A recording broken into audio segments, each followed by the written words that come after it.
Yo, what's good? Thanks for tuning in to ImagineSJ, the show where we talk to San Jose creatives about their work, creative process, and get practical tips on how you, the viewer, can tap into your own creativity. My name is Damone Carter. I'm a rapper, arts advocate, creative catalyst, podcaster, fish taco enthusiast, lifelong San Josean, and your humble host for this program.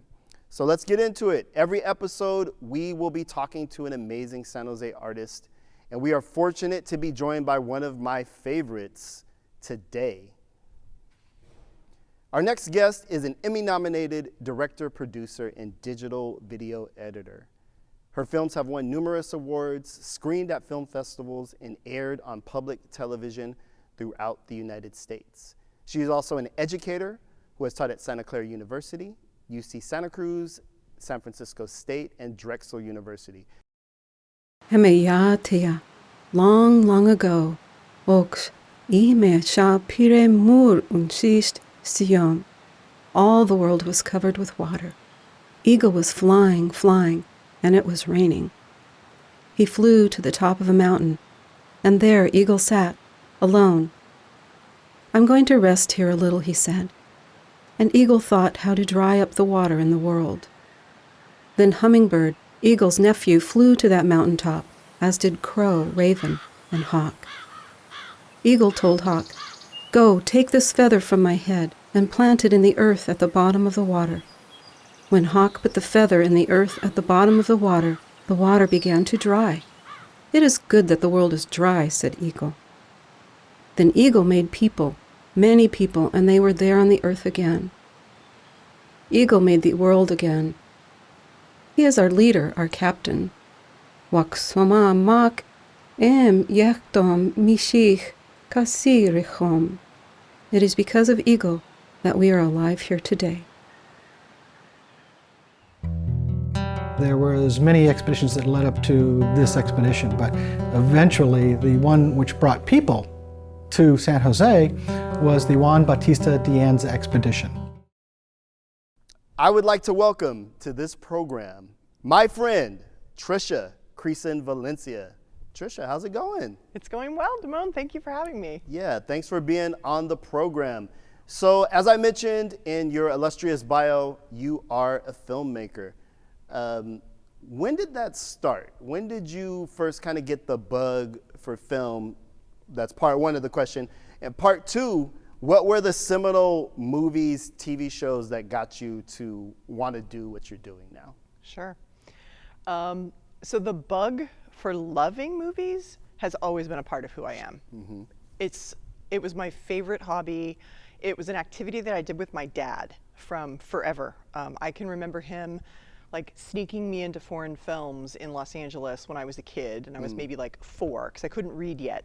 And he would sit there and he would read me the subtitles to like a Truffaut movie, and I was just enchanted. And he would take me to Truffaut films because they had child actors in them, and he figured it would like hook for me. I would find it interesting. So loved movies. He had a truck, and we would go to the drive-ins and watch in the back of the truck. It was literally one of my very favorite hobbies and activities. But I had no idea it was a profession, even though I grew up in Southern California, right? That regular people could do. Okay. When I was young, I thought I would want to be a teacher or a social worker, and I have ended up being a teacher, so that part of my dream came true. But I didn't go to college for film. I just didn't consider it a career path. But post-college, I was working as a community organizer on violence against women and girls, and I got this brainstorm idea that we should produce a video. Like, we should make an educational video because that's the way to reach people, and people love video. Right. No idea, tiny bit of grant money. But we were able to hire like a professional film crew, and I was the client, right? I was like the nonprofit client on the shoot. And the director was a woman who was probably about 30 years old, and I was in my mid-20s at that time. And I literally had one of those epiphany experiences watching her on the set. I was just like super intrigued, like kind of followed her around and watched what she did. And it started to occur to me that what I saw in her was that she was really good with people. She was a really good decision maker. She was a clear leader. She had a creative vision, and she was able to talk about that clearly and tell people what she wanted to see happen. I kind of got it that so much of who she was were things that I felt like I had too. as a leader and as an activist and as an organizer and as an educator. So I decided to just start taking a film class at the community college at night to see if the spark was something I could turn into something real. And I decided to go to film school within like 2 weeks of taking that. It was 16 millimeter film at the College of Marin, and met one of my collaborators, Meadow Holmes, who still like edits my films and works on stuff with me in that community college class. And you had to make something to get into film school. And my background was in psychology. So through those classes, I made something so I could get into film school. That's great. And so was watching a woman do these things? Do you think that was part huge. of the inspiration? That was huge. I mean, I was a very radical feminist. I still am a very radical feminist. I was going to say, when did that stop? Yeah. So yeah, I mean, that was part of the magic for me. And I know that was part of like the power of seeing a woman, and she was in charge of a male crew, because that's kind of what tends to exist unless we purposely break that down and make sure that we're hiring more women and people of color. Crews tend to be white men. Sure. And for me to see a woman in charge in that situation was thrilling. It was like, oh, I could use my powers for good in that kind of way. Yeah. And then I told friends later that I'd gotten into film school, and they were like, oh, duh. Like, yeah? Clearly that should have been you love movies so much. It makes so much sense. And I didn't know that I was like technically inclined. I'd never had an opportunity to explore that or express that. Okay. And I am. So that was cool. I got to film school, and it was like, oh, I wasn't afraid of machinery. That didn't stop me. That is a barrier for a lot of students I work with, particularly a lot of women. They think they're going to be, not able to work the cameras or not able to work the computers. I mean, back in the day, it was like flatbed editing. It was very hands-on. And I discovered that I liked it and that I was good at the technical, so it didn't stop me. And you just kind of kept going. It's interesting to hear that you picked this up in your 20s. You had already been in school and kind of did this pivot. Yeah. And a lot of your storytelling has dealt with social political issues, dealing with the narratives of oppressed people. Is that from your background in doing psychology and doing community organizing? Was that always the kind of crux of, I'm going to make films about people whose stories have not yet been told? Is that like a mission? Was that a mission statement for you coming out? Absolutely. I wrote a manifesto, I called it, when I was in film school. Okay. And it was very clearly about the politics of who's on screen and who's behind the camera, and really shifting that narrative, telling stories of people that we don't get to see. I didn't necessarily know that was going to be documentary film, because I love narrative film just as much. Like, if I'm going to go out to the movies, I usually choose a narrative film. That's what I find really immersive and thrilling, and makes me feel sort of excited to watch that sort of storytelling unfold. So I didn't know I would be a doc filmmaker when I went to film school. I just knew that I loved all of it. And I went to San Francisco State, where they really push you to do all of it. You have to be a generalist there. So you had to learn to shoot, to direct, to light, to do sound, to work with actors, to shoot documentaries. So you're supposed to write about or make projects about what you know. And so the very first film I made in film school, you had to show up with an idea. And right before I started school, my mom called me up and said, cleaning out your childhood bedroom, you need to come home, and if anything you want, you got to take it. Right. And so I was back in my old bedroom, and I was going through stuff, and I came upon my old cheerleading uniform, because I was a cheerleader in high school, which may not surprise people that know me in real life. I'm a little bit between right now. Okay. I know you as the basketball player, let's let not it the unfold. cheerleader. I did both. I played basketball and I cheered. Okay. But I was at that time working at this radical feminist women's organization, and I was struck. I was like, this would seem so dichotomous to people that know me now that didn't know me then. Sure. And I kind of started puzzling over that, and I was like, what can I do with this idea that I contain multitudes, right? This idea. So I decided, coming into film school, that I was going to make a documentary about women of color who had been cheerleaders in high school, and how that translated to them becoming activists in the community.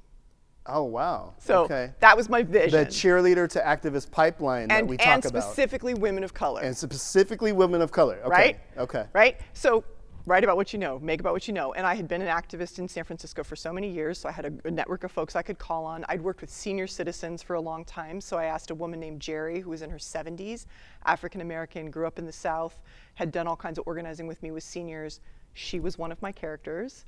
One of my Chicana girlfriends who'd worked with farm workers, who was more my age peer, was one of my characters. And the middle character was my mom, which was another sort of like transformative film school thing. My film teachers, as I was unrolling the idea and talking about my personal story, they were like, well, your mom was also a song leader? She should be in the thing, right? I was, oh, no. It's kids, dogs, and your mom. Three things you don't work with in film. That felt complicated. But they were right. And so I ended up featuring my mom as sort of the middle-aged character in the piece. So yeah, that was the first thing I did. The fun part about it was another friend said, hey, have you heard of the X-Cheerleaders? No. So they're radical performance artists in New York City, and their medium is cheerleading, and all of their cheers are really rad feminist cheers. Like, interesting. You know, abs, thighs, buns of steel, puking after every meal, tummy tuck, liposuction, you know, like taking stuff on. They had cheers about childcare. They were hysterical and really good. Like, they were all former high school cheerleaders, so they were really good dancers, really good performers. And so I had to incorporate them into the doc. I was like, oh, this is perfect. So, but I had to get to New York, and I was like a poor grad student and had no funds and, you know, the whole thing. So my best friend from college is a lawyer, and at that time was already a lawyer. And she's like, well, I can afford to come with you, I'll come. And so I taught her how to run a Super 8 film camera. Oh, wow. And I ran the 16 millimeter camera. Okay. And we went to New York and we filmed these performance artists. Oh, that's great. So yeah, and then I came home and I turned it into this like experimental short film that was exploring all of those kinds of ideas. And so from the very first, I was like, I want to smash stereotypes all around. Okay. You know, all cheerleaders are white women. No, they're not. Okay. All cheerleaders are dumb. No, they're not. And I made a link between like being bold and fearless and being able to chant or cheer in front of 2,000 people at a football game to being able to speak at a rally. And like, for real, that's a thing for me. Like, I used to run my high school's rallies. I was the PEP commissioner. And now I stand up with a mic at rallies that are about immigration rights or, you know, whatever. Right. So I started making films about girls of color, was kind of where I started at that point in my life. My next film was about teenage girl basketball players of color, because that was also really dear to my heart. Right. You know, and it just kind of unfolded from there. And so my voice as a maker, yes, my work is going to be about women. It's going to be about girls, because that's what I care about. Not exclusively, but often. Those will be the main characters. Yes. My work will often be in Spanish, because it's going to be about the Latinx community, and that's, you know, natural sort of outflow of that. And then, like, yeah, the organizer part of me was like, and my work is overtly going to address social justice issues. Do you feel like that's created barriers for you in terms of your career? Your choice to tell this particular set of stories? Yes. How so? It's harder to get funding, and we're all scrambling for the same funding. Sure. You know, some of those ideas aren't considered sexy to funders. I'm good at pitching, I'm good at explaining why this story is going to be interesting and unique, but, you know, when I was pitching Stable Life, which was the feature I made about an undocumented Mexican family that lived at the racetrack in San Mateo, a whole group of community of folks are living back there working, and we made a documentary about that, and about that family structure, and about, it ended up being about immigration reform, because the family had mixed immigration status.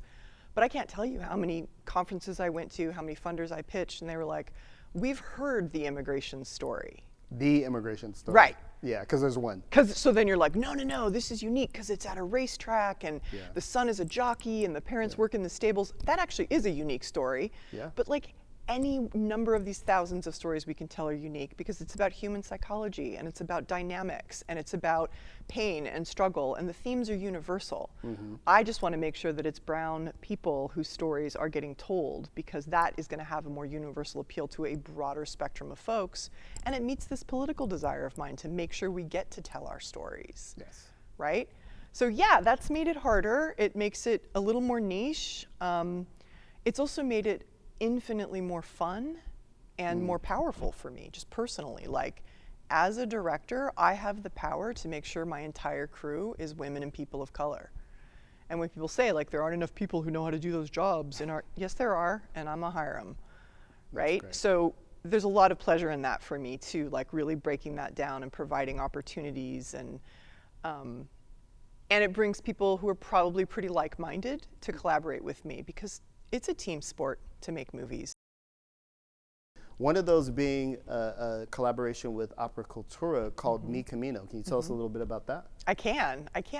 So Hector Armienta from Opera Cultura was one of the very first phone calls I got when he heard that Makla was starting Makla Studio, and he pitched this idea. And I now understand it. At the time, I was like, what now? What are you doing? Right. It's like, I've written an opera, and it's based on the lives of farm workers, and it's going to have virtual reality avatars. And I could not quite wrap my head around it, but I was like, this is cool. And this is not an immigration story we've already heard before, right? It's being told in this completely unique package. So I was super excited about that part of it. And everything about it matches my philosophy about empowering voices of the actual people. So Hector interviewed farm workers, folks in the field, a really interesting range of farm workers. There are two young women who are cousins. That part of the piece is called the Primas del Gilroy, college students at San Jose State who work the fields to be able to afford to go to school. Okay. I hadn't heard that story before. Right. You know, that was really intriguing to me. One of the people he interviewed was an 8-year-old girl. I hadn't heard from a child farm worker before. And, you know, she's this beautiful, sweet girl, and she talks about picking peas and picking beans, and she also talks about chasing chickens with her cousins and being with her mom, and she just painted this picture that was so powerful and very saddening to me to think of looking in this little girl's face, you know, to hear that that's her story. But I was just like, this is so amazing to be able to share. That's a new story to be able to share with people, right? So Hector taught himself to create these avatars, and he built these worlds, and he has 3 beautifully talented opera singers. He wrote an opera based on the words of those farm workers. Again, never heard lyrics like that before. 4 of the songs are in Spanish. One is the one about the cousins is in English. It's kind of Spanglish. It's a mix. And then we shot the actual opera singers performing and on green screen, and they're placed into these virtual worlds, interacting with the avatar that was designed to match the farm worker. I mean, it's impossible to describe it without just being like, what? I saw a very short clip today, and I was like, okay. Yeah. I could see how it would be hard to understand when he's explaining it. Yeah. And also, just for context, Hector Armienta is an amazing composer who has written several operas and leads one of the leading Latinx opera companies in America, one of the few. Right. And so for him to come and say, basically, he's doing animation, he's got this unique take on storytelling. Do you, as a filmmaker, sometimes, does it give you more of, I don't want to say a tolerance, when somebody brings you a huge idea like that? Does your experience as a filmmaker give you, I don't know, some more empathy, or like, I don't quite get it, but you're going somewhere? Is that kind of just part of? Yeah, I mean, I dig people that take big risks with storytelling. That's cool to me. And at the core of his story, I knew, was raising of the voices of those farm workers. Right. He had interviewed them. He's clear, he's not a farm worker. You know, that's not his background. That's not his story. He's Mexican American, and you know, there's a lot of elements that he can relate to, but I saw like his respect and empathy for the stories, and in fact, that was something we kept coming back to. We didn't want it to become cartoonish avatar stuff. Okay. It's like, how do we really incorporate their voices, not just through the text, not just through the lyrics of the song. We did include interview excerpts from the actual interviews and tried to interweave those. So yeah, I mean, he came to me with this huge idea. Now, he's not a filmmaker. He taught himself to do some cool visual stuff, but I think where I came on board, I ended up being actually credited as co-director of the piece with him, because once we went deep on like storytelling and visuals and story structure, and we don't want the audience to just be like, oh, that's cool, there's avatars, oh, that's an interesting looking world. I, you know, like would sit with him and talk about like, camera angles and shot sizes and storyboards, and his music is such a gorgeous base for it, but it's like, look, this is an emotional beat moment in the song, and look at the performer's face, the opera singer, let's cut to her in close-up. So it was kind of a masterclass for Hector in visual storytelling that we were able to kind of work that through together. And then I brought on Ramiro Segura, who's one of my very, very favorite collaborators, a friend I've worked with for like 20 plus years, grew up here in San Jose, amazing editor, and he and I kind of brought the project home. So yeah, so it's a 16-minute short film. Okay, Mi Camino, coming hopefully to a film festival near you in the near. That's the hope. The near future. So right. You mentioned being a transplant here to San Jose. When did you get to San Jose? I came here 16 years ago. Okay, so I have a theory that once you've been here for 12 years, you have to renounce your hometown, and now you are San Jose. That's fair. So welcome. You have been knighted. Thank you. What San Jose intersection, cross of streets, feels like home to you? Like what intersection is like your San Jose home Okay, base? so I have an easy reach answer for this, and you're gonna be like, it's too simple, but it's First and William. Okay. I mean, it really is. So that happens to be the corner where Makla is located. That's right. So that's my very current reality, right? But I'm not lying when I say like that was the place where my family and I would go first on South First Fridays. We would my kids are now teens, but when we moved here, my daughter was a brand new baby. My son was not yet born. And we would walk down for South First Friday with the kids, and then they would get tired, and we would carry them on our backs home. Yeah, and then they go to sleep. Yeah. And so we had this whole family ritual of like going to all stuff. They couldn't quite make it, but they really wanted to go, and so we would carry them home at the end of the night. So my family's located in that space for me. My film, Changing Boundaries, which was a project I made about the history of San Jose, premiered at the California. So I'm like gonna extend the slide a little. It's like truly like the South First corridor right there. Like that was a major milestone in my life and in my career. I skated roller derby with the Silicon Valley roller derby girls for years, and I've roller skated up and down South First during 0-1, Sub-Zero, and all. So, like my life really is situated kind of in that space, and yeah. So I'm a claim. Okay. First and William. In a previous episode, I think Mike McGee claimed First in San Carlos. Okay. So we're gonna make it to Santa Clara at some point. First in Santa Clara. So ImagineSJ, our program, is all about giving people a window into the lives and work of creatives in San Jose, but also kind of bridging this gap between what professionals like you and I do and creativity in the everyday person, and trying to kind of demystify it. Creativity is something that lives within everybody. So do you have, like, as a teacher, and we're a little bit sweating here because we have the professor on set for our TV show, but as an educator, as a filmmaker, do you have a tip or a practice that you can share with the audience to kind of get in touch with their own creative energy? I have lots of tips, Timon. You're full of tips. I'm full of tips. Yes. I'm full of tips. So it's really central, I think, to my philosophy in helping people think about how to be creative, to just say, you can do this. You already are creative. We talk ourselves out of it. I'm not a professional. I don't know this software. I haven't. One of the very first things I say on the very first day of most of my classes is, how many of you know how to think about composition and light when you're shooting photos? And they're all like, I don't. And I'm like, okay, how many of you use Instagram? They all do. Right. And I'm like, you do know. You are framing a shot. You're thinking about how to tell a story in one frame. You're aware of the light. You're using filters maybe to change the light. Like, you're doing this. So let's just raise the bar on your intentionality and how you're doing that and what story you're trying to tell. Make sure you are telling a story, right? I've had a lot of conversations about, like, wow, there's like 50 selfies on your feed. Like, what's the story? Tell me what are you trying to share with me as I see this feed, right? As a way to do media, media literacy, media advocacy, break it down, body image stuff with girls. Like, there's a billion different ways to sort of say, like, how are you using your frame? How are you using your power behind the lens to tell a story that you want told, right? About yourself or others. So to me, it's you already know how to do a lot of this.